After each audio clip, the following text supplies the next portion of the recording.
todos os visitantes do canal do YouTube do Instituto Santana. Estamos aqui para mais um Isa Notícias. Quero começar esse Isa Notícias relembrando o Isa Notícias anterior, onde nós falamos, né, da defesa do... que um grupo, né, um bando de grupo aí que pensa representar os católicos, eles mandaram uma nota em defesa da campanha da fraternidade, né, nota patifaria, né, como a gente mostrou no programa anterior, pura patifaria. Aí você pode chegar e pensar, pô, Augusto, você não deu muita margem para o diálogo ali naquela nota, né? E realmente não dei, porque uma nota, assim, completamente na base, assim, do...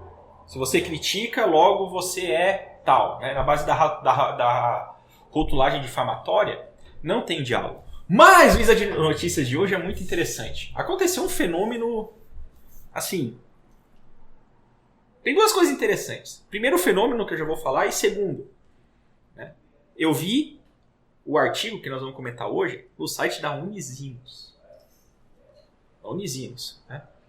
E o artigo é o seguinte, olha só que coisa não comum. O artigo é a identidade de católico, o Papa e o cristianismo de libertação versus a direita. Artigo de Jun Mo Sung. O que é esse artigo? Assim, e aqui que vem a outra coisa, né? Unisinos, a primeira coisa estranha, assim, né? Fora da... né? Veio da Unisinos. Segundo, assim, o professor Jung Mo Sung, ele vai fazer nesse artigo um esforço para fazer um diálogo entre a teologia da libertação e a direita. Se é possível um diálogo entre eles. Entendeu? E eu vou dialogar com esse artigo. Aí você vai me perguntar, por que eu não dialoguei com os patife da nota anterior e vou dialogar com o professor Jung Mo Sung? Porque o professor Jung Mo Sung, ele realmente, dá para perceber que ele realmente está fazendo um esforço para ver se isso é possível. Ele realmente está fazendo um esforço de reflexão. Né? Assim, vocês vão perceber a limitação, né, em que ele se apresenta. Mas dá pra ver o esforço. Então dá pra dialogar. Certo? Agora, com os caras aí que em plena campanha da fraternidade, né, cujo tema é amizade social, fica xingando os outros, você vai dialogar como? Com os canalhas desses? Não dá, pô. Não dá. Fundamentalista é a mãe. Então vamos lá. Mas não, o Jun Mo Sung, ele é... professor titular da Universidade Metodista de São Paulo, né, de Ciências da Religião, né? Aí você pergunta, né, parafraseando, né?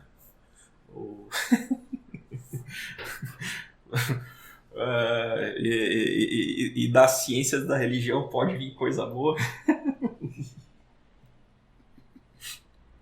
Parafraseando o seu Natanael, né? Pode vir coisa boa. Da Ciência da Religião pode vir coisa boa. Então vamos lá, no artigo, né? No artigo anterior sobre a identidade de católico e o Papa Francisco, eu me perguntei 2 pontos. O que leva um católico, católico e católico? O que é isso? Né? Aquele que tem orgulho de ser católico, que se diferencia de outros cristãos por devoção a Nossa Senhora e por ver o Papa como chefe da sua igreja, a criticar publicamente o Papa? Né? Olha que interessante isso aqui. Né? Tá cobrando coerência. Pô, mas vocês não são devotos ao Papa? Por que vocês criticam o Papa, então? Né? Um dos principais motivos não deve ser a defesa do Papa aos pobres e imigrantes, pois a Igreja sempre praticou e ensinou a ajudar os pobres. Mas a sua visão moral e pastoral de abrir as portas das comunidades cristãs às pessoas e famílias não tradicionais. Ele põe entre aspas. Por exemplo, permitir que os presbíteros possam abençoar relacionamentos homossexuais. Então, assim, primeiro ponto aqui, né, que dá para falar, né, que o motivo não deve ser a defesa do Papa aos pobres e imigrantes. Né? Você veja que a questão dos pobres, né, tá na música já, né? Deus ama os pobres e se fez pobres também. Né? Então, desceu à terra, né, e fez morada em Belém. Né? Então, isso aí tá, de fato. Nós adoramos alguém que se fez pobre para nos ensinar, né, a não nos apegarmos às coisas do mundo. Isso é tranquilo. A questão da imigração já é uma questão muito mais complexa, né? E os caras vão lá e põem junto, né? Pobre imigrante, né? Assim, a questão de imigração é uma questão muito mais complexa, porque trata de questão de geopolítica, trata de choque cultural, trata de questão de se o país que vai receber tem infraestrutura, se não tem estrutura, se os que vão entrar têm cultura conflitante. Assim, tem um monte de coisa envolvida, né? E o pessoal fica reduzindo isso. Não, os imigrantes são pobres, o católico é a favor do pobre, logo tem que ser a favor do imigrante. Não, calma aí, pô. Prudência e discernimento aí não faz mal a ninguém, né? Mas aqui ele falou uma coisa interessante, né? Ok, em relação aos pobres, né? Vamos tirar os imigrantes, tá? Em relação aos pobres, né? Como eu falei, só os idiotas aquelas comissões lá do Isa Notícias passado para achar que só pelo fato de você criticar a campanha da fraternidade você é a favor do pobre se ferrar. É só uns idiotas desses, né? Mas ele aqui está dizendo que não. Que a razão para criticar o Papa Francisco é de cunho moral, né? O Papa vem fazendo certas ações de cunho moral que desagradam esses católicos. E por isso esses católicos criticam. E nisso ele está correto. É isso. Parabéns. Continua. O diálogo dos que podemos chamar católicos de cristianismo de libertação com os setores da Igreja Católica que são contra essa postura do Papa é importante. Não só pela questão moral sexual, mas porque a direita mundial está aproveitando esse conflito para fortalecer a aliança entre esses moralmente conservadores com os neoliberais, que querem destruir o que ainda existe do papel social e econômico do Estado. Assim, consolidar a aliança entre cristãos moralmente conservadores e os neoliberais contra o chamado mal do mundo de hoje. 2 pontos. Os que defendem os direitos das mulheres e da comunidade LGBTQI+, e ao mesmo tempo são comunistas os que defendem os pobres. Vamos lá. Aqui você já vai começando a ver a alimentação intelectual do professor. Ele está fazendo um esforço, né, tentar entender o negócio, né, mas dá para ver limitações de preconceito mesmo. Vamos lá. Primeiro ponto aqui. Uma coisa que eu não falei de interessante, né? O título do artigo é Cristianismo de Libertação versus a direita. Veja que ele não usa o termo extrema-direita como Domon, né? Isso aqui, ó, né? O cara tá realmente procurando, né? Dá pra fazer um diálogo. Imagina o cara fazendo um diálogo da teologia da libertação que é a favor dos pobres contra a extrema-direita que odeia os pobres, né? Que diálogo daria pra fazer? O cara já começa com uma patifaria dessa, vamos dialogar aí, né? Não dá, né? Não dá. Vamos lá. Primeiro ponto que ele colocou aqui, em que ele erra, certo? Essa aliança entre conservadores e neoliberais, certo? Existe um fenômeno na direita, né, do pessoal que é conservador nos costumes e liberal na economia, né? Mas isso não é católico, né? Então, esse pessoal aí tá meio estranho aí em relação à fé. Mas, o ponto é o seguinte. Ele diz assim, que querem destruir o que ainda existe do papel social e econômico do Estado. Os neoliberais não querem isso. Os neoliberais são inimigos do catolicismo. Os neoliberais, eles querem o que hoje se chama, né, capitalismo de Estado. Que é mais ou menos o modelo chinês, tá ligado? Você tem iniciativa privada, etc. Né? Mas assim, quem é que lucra? Vai lucrar os amigos do Estado. Né? Então você veja aqui, da tensão que havia entre o socialismo e o liberalismo, ou seja, o socialismo, o Estado grande, crescer, né, o Estado, e do liberalismo, não, o Estado não pode se intrometer. O choque dos dois acabou criando um fascismo de Estado, um fascismo econômico de Estado, já que o liberalismo tem mais a ver com a questão econômica. O fascismo econômico de Estado, ou seja, você tem as empresas lobistas, amigas do Estado, né, que cria oligopólios, né? Então se criou oligopólios que se juntou ao Estado, para o Estado, então, criar toda uma burocracia que impede o crescimento de novas empresas, né, deixando o mercado engessado. Então, na verdade, o que houve existe, né, um conluio entre o Estado e as grandes empresas. entre aspas, né, neoliberais. Esse é o sistema neoliberal, é um sistema que quem lucra? Os políticos, burocratas, os empresários amigos dos políticos e burocratas em detrimento do povo. Certo? Então... Ou define melhor o que é o neoliberal, né? Porque o neoliberal é isso. O governo neoliberal é isso.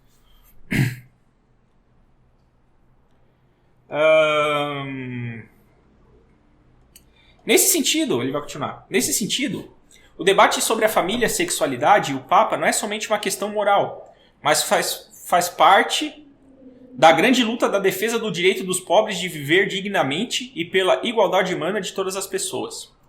Sabe-se lá o que isso quer dizer. Desqualificar o Papa e outras lideranças cristãs do mundo em torno de questões de moral sexual é parte de uma estratégia dos grandes gestores do capitalismo de desqualificar a luta deles em favor dos pobres. Isso não faz o menor sentido. Se tem um grupo que promove a liberdade sexual, a putaria, é os burgueses capitalistas malvados. São eles. Quem promove a dissolução da família... Tem duas forças que promovem a dissolução da família, ainda que por motivos diferentes, mas que convergem para uma finalidade parecida. Os socialistas comunistas, justamente porque querem maior controle do Estado, e família forte família menos manipulada em favor dos interesses do Estado. E dois, liberais, empresários liberais. Por quê? Porque família cria mais vínculo afetivo, né, na relação do amor entre a família e menos amor, né, para o seu trabalho e para o seu consumismo, pô.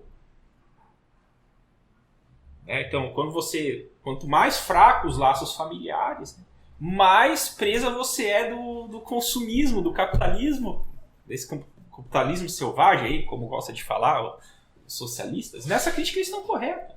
Então, assim, os neoliberais, o capitalismo liberal, ele é dissolutivo. Ele é dissolutivo dos valores conservadores. Vou dizer aqui valores conservadores porque eu estou dialogando com o professor Jung aqui, mas é isso. Ele é dissolutivo. Então, tipo assim, e o conservador que se alia ao liberal, ele é burro. Ele é burro.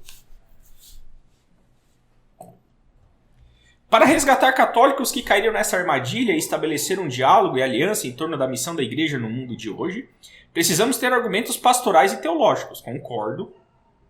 Concordo. Pois, na lógica da identidade de católicos, a linguagem sociológica, por exemplo, o gênero não é biológico, mas uma construção social, não tem força valorativa que tem a linguagem religiosa sociológica.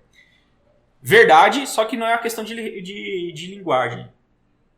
Aqui tem um pressuposto filosófico, não é uma questão só de linguagem. A questão é como a realidade é, pô. Vamos lá. O que faz uma pessoa se sentir bem com a sua identidade de católico é a sua pertença a uma comunidade religiosa. E esse tipo de comunidade se define como religiosa por compartilhar a mesma linguagem religiosa. Aí não dá pra te ajudar. Ô, professor. Aí não dá pra te ajudar. Você está reduzindo a religião ao seu aspecto meramente social e comunitário,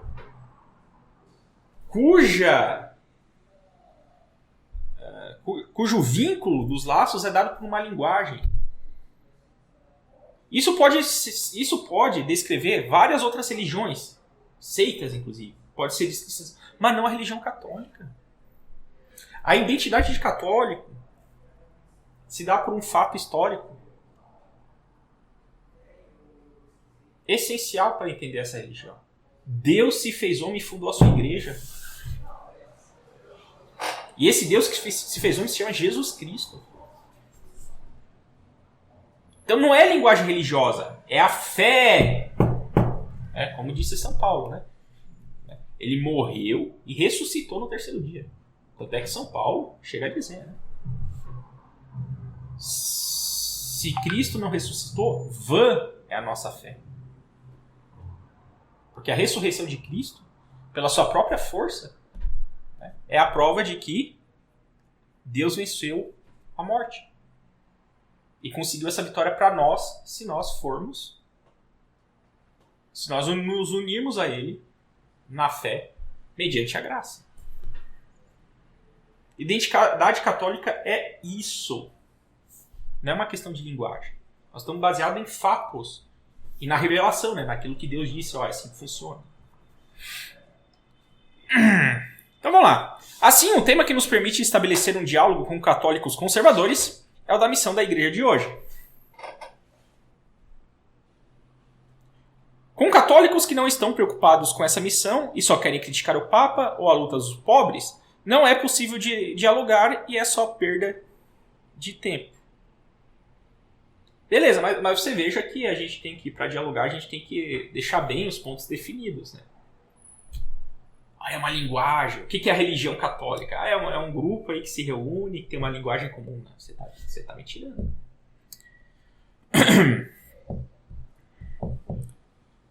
Então, ele diz, ponto. Ponto. Diálogo só é possível com pessoas que têm a mesma preocupação, o mesmo problema ou missão. Parabéns. Explica isso para os seus amigos da Teologia da Libertação, que eles não entendem isso. Explica isso porque, olha, eles acham que dá para dialogar com todo mundo. Estão falando até, e agora eu vou criticar o Papa, né? Em cultura do encontro através do diálogo. Mas como é que eu vou dialogar com quem não quer dialogar? Ou, como é que eu vou dialogar com quem não tem capacidade de dialogar? Existem certas barreiras de cunho prático, ou, se preferir, de cunho pastoral, que impedem o diálogo. Então, tipo assim, o diálogo ele não é um absoluto. Ele é um meio. Um meio pra quê? Porque, na verdade, eu vou discordar agora do professor. Na verdade, não é uma mesma preocupação. Nós temos que concordar numa mesma finalidade. Ou seja, não, a minha finalidade, sei lá, é o bem comum. Se é o bem comum, por exemplo, católicos conseguem dialogar com os evangélicos. Se é o bem comum social, entendeu? É possível um diálogo, visando esse bem comum social.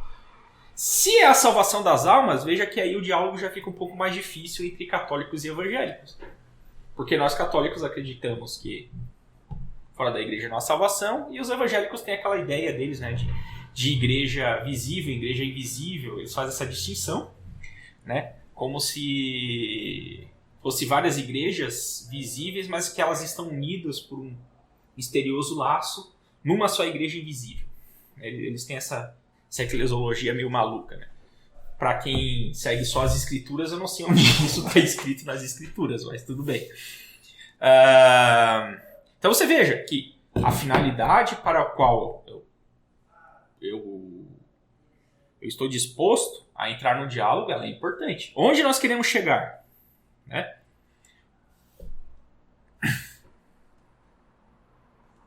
Vamos lá. A missão da igreja nesse diálogo não é libertar os pobres ou defender os direitos LGBTQ+. Essa é uma linguagem secular, moderna e progressista. Tudo o que os conservadores não gostam. E de uma certa forma estão certos. Veja, não é questão de gostar ou não gostar. É questão assim, esses valores, né, principalmente direitos, LGBT, esses valores são verdadeiros ou não são? É isso. A questão não é de gosto. Né? Eu não gosto. Né? Tipo assim, é pessoa imatura que pensa assim, não gosto, logo tá errado. Eu gosto, logo tá certo. Né? Isso aí é o pensamento, é o tipo de pensamento mais infantil e mimado que existe. Né? Não obstante, né, muitas pessoas têm esses vícios aí, né? Mas não é questão de gosto, pô. É questão de verdade. Qual que é a verdade? É pecado ou não é? Se é pecado, pro católico, tá errado. Se não é pecado, né? Não é que tá certo, né? Mas se não é pecado, pode ser lícito, né? Dependendo da circunstância e tal. Vai lá, continua. Teologicamente, a missão da igreja é anunciar o testemunho. Acredito que escreveu errado aqui. Teologicamente, a missão da igreja é anunciar e testemunhar o amor de Deus no mundo. Acredito que seja isso. Porque ele está aí, testemunho, né? Mas, teologicamente, a missão da igreja é anunciar e testemunhar o amor de Deus no mundo. Isto é o evangelho. Aceito esse ponto comum. Podemos caminhar no diálogo. Eu estou falando, por que eu estou perdendo tempo, entre aspas, né? Abordando esse artigo do professor da Universidade Metodista, né? Professor Jung aqui. Professor Jung Sung. Porque temos um ponto aqui. Temos um ponto. Né? A missão da igreja é anunciar e testemunhar o amor de Deus no mundo. Isso é o evangelho. Inclusive, evangelho significa boa nova, né? Aí agora a gente tem que dialogar para descobrir qual que é a boa nova, certo? Mas, parabéns, professor João. Esse esforço aí do senhor aí para... Ele tá percebendo... Ele saiu da bolha ideológica. Ele tá percebendo umas coisas que a galerinha da teologia da libertação não percebe. Vai continuar. Nesse processo é fundamental distinguir que o amor de Deus e as leis que as sociedades e instituições religiosas, como igrejas, elaboram para que a vida social seja possível.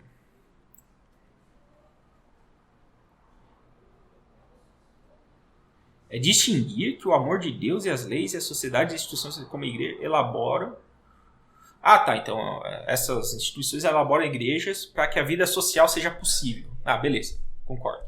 Por exemplo, em situações em que o estupro, violência do forte contra o fraco na forma de sexo, é, entre aspas, normal, ou há um caos social na organização familiar, leis são importantes para defender a ordem social que permita viver. Tá? Mas à medida em que a sociedade e a história caminham, surgem outros, entre aspas, clamores das vítimas pedindo liberdade. E Deus envia os seus profetas. Isso é a história da Bíblia. Manter a memória de como o amor de Deus atua e tem atuado no mundo. E aprendendo com essa tradição, atualizarmos a ação do Espírito de Deus, que é amor. Caramba, esse aqui está acima da média. Esse professor aqui está acima da média. Não está perfeito, né? Porque, por exemplo, né, se a gente for preencher o saco, né? A lei serve para defender a ordem social? Sim, mas ela tem uma finalidade anterior, que é promover a virtude.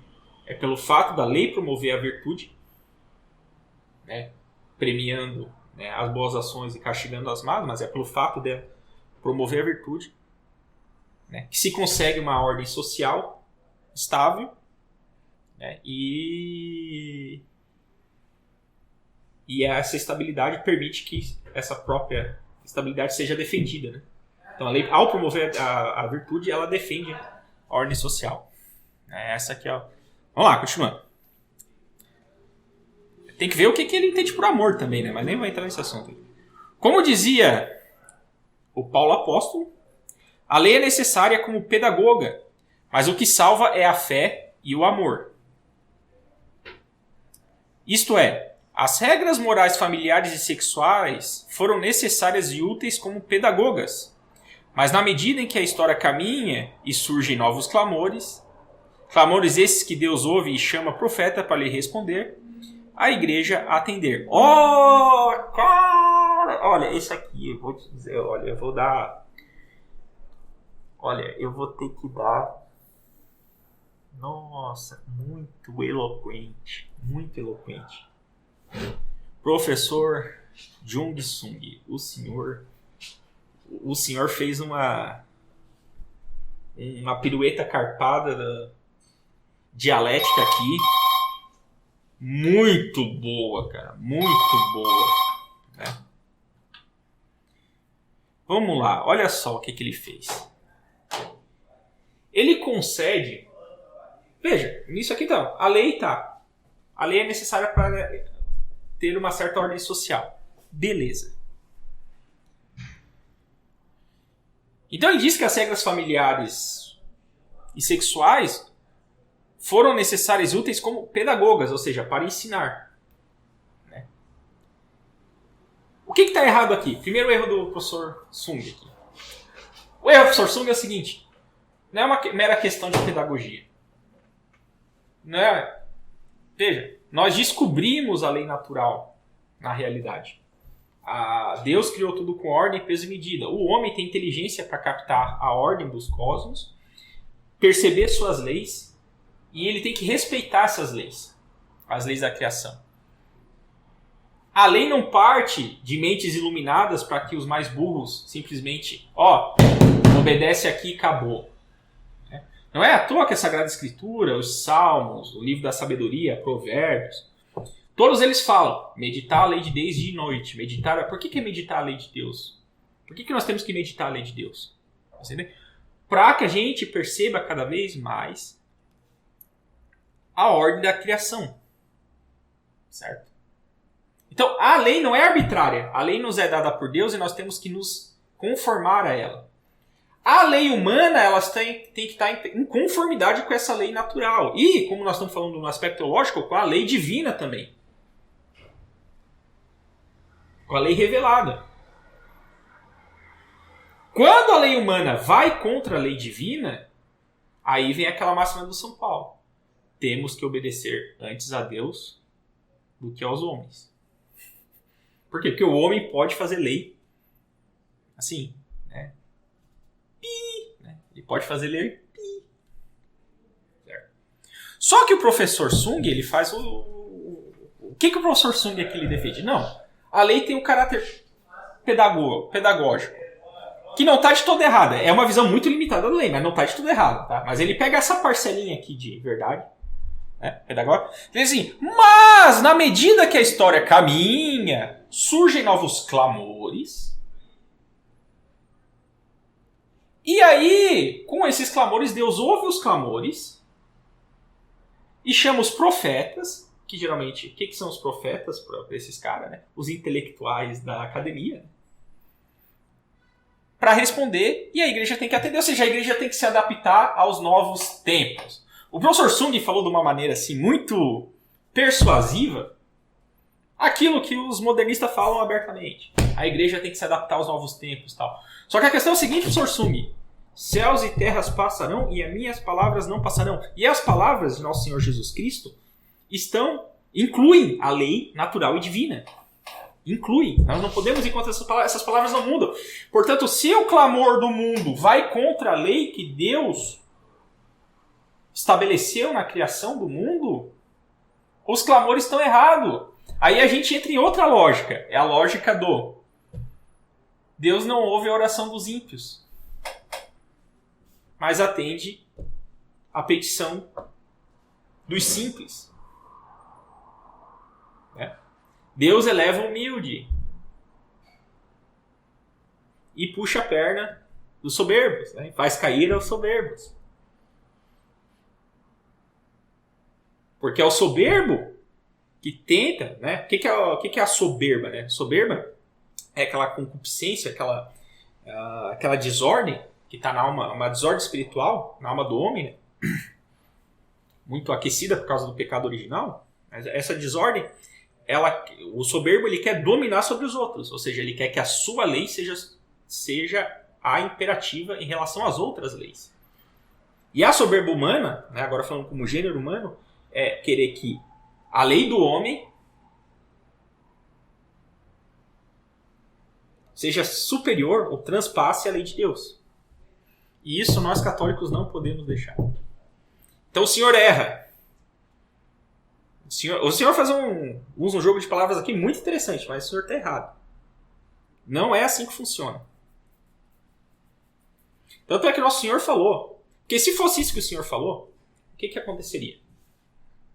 Nosso Senhor, quando o pessoal ia lá e reclamou, nosso Senhor não teria falado. Não vim aqui para abolir a lei, mas para dá-la pleno cumprimento. Teve treta entre nosso Senhor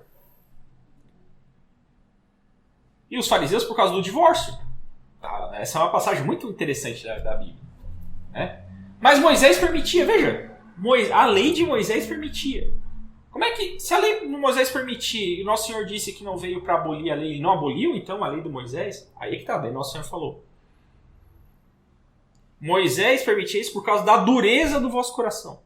Ou seja, Deus tolerou essa falta. Mas aí nosso Senhor fala, No princípio não era assim, ou seja, no plano de Deus não era assim. E agora que eu vim, eu vou mandar o Espírito Santo, que vai dar a graça, não tem mais essa. Será possível, pelo sacramento do matrimônio, você manter a relação indissolúvel. Então nosso Senhor não veio revogar a lei. Ele veio dar pleno cumprimento. Aquilo que a lei tinha ainda de falha por causa da dureza do coração dos homens, nosso Senhor foi lá e erradicou tudo. E agora o que vale é o pleno cumprimento da lei em Jesus Cristo. E se o Papa Francisco fala contra isso, como no caso de fidúcias súplicas, o Papa Francisco está errado. É triste dizer uma coisa dessa, porque de fato nós católicos nós temos devoção ao Papa. Nós temos que rezar pelo Papa. Tem uma amiga minha até que reclamou comigo: Augusto, você às vezes critica o Papa e esquece de dizer pro pessoal rezar pelo Papa. É porque assim, o que acontece? Como é uma coisa que eu habitualmente faço, eu penso que as outras pessoas também fazem, também rezam pelo Papa. E aí eu esqueço de falar nas notícias. Mas rezem pelo Papa, porque o Papa tá fazendo um monte de besteira. Aí começa a dizer: Augusto, mas quem é você para dizer que o Papa tá fazendo besteira? Mas pô, a tradição católica, o magistério e tal, deixou claro essas coisas. Tá claro essas coisas, pelo menos para quem estuda, fica claro. E claramente o Papa tá indo contra elas. Então se o Papa tá indo contra, ele tá errado. É duro ter que falar uma coisa dessa. E é por isso que eu respondo mais lá em cima, que o professor Sung falou: Augusto, como é que você pode dizer? Os caras eles sentem orgulho por ter devoção ao Papa e criticam o Papa. É por causa disso, porque o Papa tá errado. E criticar quem tá errado é uma obra de misericórdia espiritual. Há de amostrar o pecador, ou seja, corrigir o erro, é uma obra de misericórdia espiritual. E o católico tem que fazer isso em espírito de caridade. Você tentar suplantar a mentira com a verdade é caridade. Se você faz isso por amor a Deus. Só que para entender isso que eu estou falando, é necessário, é aquilo que o professor Cláudio meio que explicou um pouco no curso de mistagogia que ele está fazendo aqui no Instituto Santo Antanásio. Pra você entender essas coisas que eu estou falando, tem que ter um pouco de experiência na vida sobrenatural. Se você está reduzido só à vida mundana, isso que eu estou falando vai parecer loucura. Nós pregamos Cristo crucificado. Escândalo para os judeus e loucura para os pagãos. Vai parecer loucura. Por quê? Porque nós católicos nós estamos falando de algo sobrenatural. É uma revelação que Deus abriu o céu para nós na sua morte da cruz. Isso está além da capacidade, da razão natural do homem de conceber. Mas Deus nos revelou isso. E a fé é isso, é você aceitar essa verdade revelada por Deus. Mas se você não tem isso, se você só está no plano do meramente humano, tudo isso que eu estou falando vai parecer loucura. E aí como é que eu vou dialogar? Se eu estou tentando analisar as coisas a partir do alto, ou seja, a partir da sobrenaturalidade, aí o senhor, como fez mais acima, está analisando a coisa do ponto de vista, reduzindo o catolicismo a uma congregação comunitária, no seu aspecto sociológico, confundindo fé com linguagem. São dois níveis diferentes de discurso, esse que eu estou fazendo e o que o senhor está fazendo. E não falo isso, porque eu sou superior tal. Não! Isso está acessível a todos! Isso está acessível a todos. Basta viver em estado de graça. Então, é falso. É falso. Essa sua leitura da atuação de Deus na história. O senhor acha que conforme vai mudando os clamores das pessoas, Deus vai enviando profetas para atender esses clamores. Não!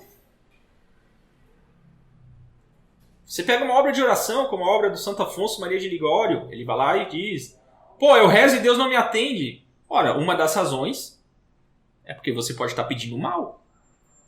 Deus só atende a nossa oração se for para o nosso bem, e não para o nosso bem material, para o bem da salvação da nossa alma. Às vezes eu posso achar que, tô pedindo tal coisa porque tal coisa é muito importante para mim e faria um bem danado. Eu acho que faria um bem danado até para minha fé. Mas Deus sabe que não é isso. E Ele não vai dar. Porque Deus nos ama. Qual é o pai que quer ferrar? Qual é o pai amoroso que quer ferrar com seu filho?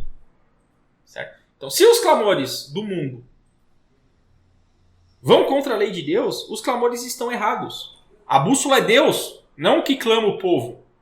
Eu não sei se o senhor percebeu, professor Sung, mas o senhor fez essa inversão. O senhor acha que Deus tem que atender os clamores do mundo. Não necessariamente. Aí ele continua. É em nome do amor de Deus que o Papa Francisco defende os direitos dos pobres de viver dignamente e também das pessoas e grupos sociais que estão ou foram marginalizados na sociedade. Isso é doutrina social da igreja, inclusive. É doutrina social da igreja. Doutrina social da igreja. Sim. Veja. Um dos dons do Espírito Santo é a justiça.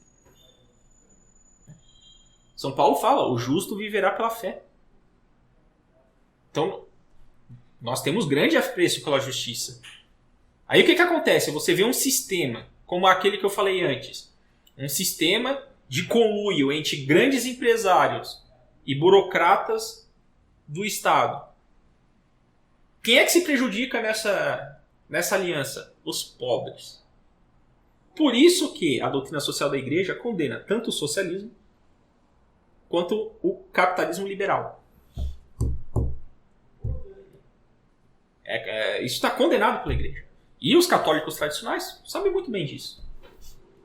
Quem acha que católico de direita é liberal ou neoliberal e católico de esquerda é a favor da justiça social e é a favor dos pobres, né? Ou seja, um é a favor dos empresários ou a favor dos pobres.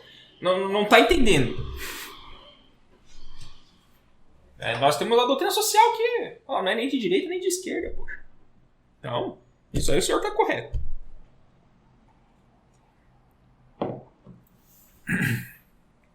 Antes de definir legalmente, processo que vai ser longo, o direito dessas pessoas de pertencer plenamente à igreja e participar do sacramento do matrimônio, e que o Papa ensina, é que eles e elas não estão fora do amor de Deus, pois o amor e a misericórdia de Deus são infinitos. Sim. Só que assim,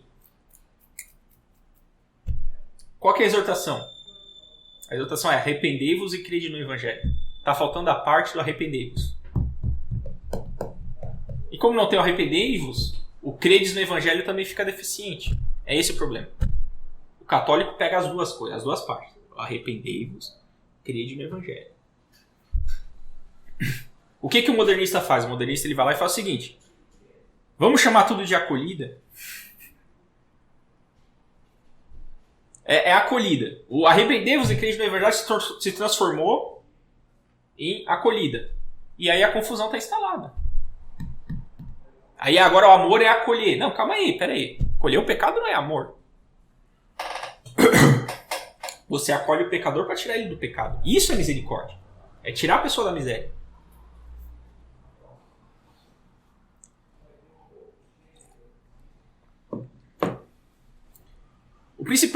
Último parágrafo. O principal argumento teológico para esse embate pode ser... Vamos lá, qual que é a proposição?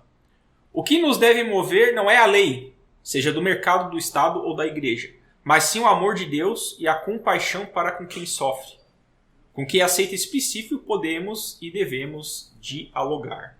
Eu até aceito esse princípio, mas tem que ficar muito bem definido o que é o amor de Deus e o que é a compaixão. Está até grifado aqui nessas duas palavras, né? O amor de Deus e a compaixão. Porque me parece que o senhor faz confusão. Né? Os católicos têm muito bem definido esses termos. Tá? O que é o amor de Deus? Né? Por exemplo, o amor de Deus, o Espírito Santo não habita na alma daquele que está em estado de pecado grave. Seja ele pobre, rico, seja ele empresário, operário, ele simplesmente não habita. Do batizado que está com pecado grave na consciência. Não habita. Reclama com o Espírito Santo, eu só estou dando uma mensagem. Não vem me chamar de fundamentalista, senão o diálogo vai ficar difícil. Não faça como aqueles caras lá aqueles conselhos do Isa Notícias passado. Né? Bom, seria isso que teríamos para hoje. Viva Cristo Rei!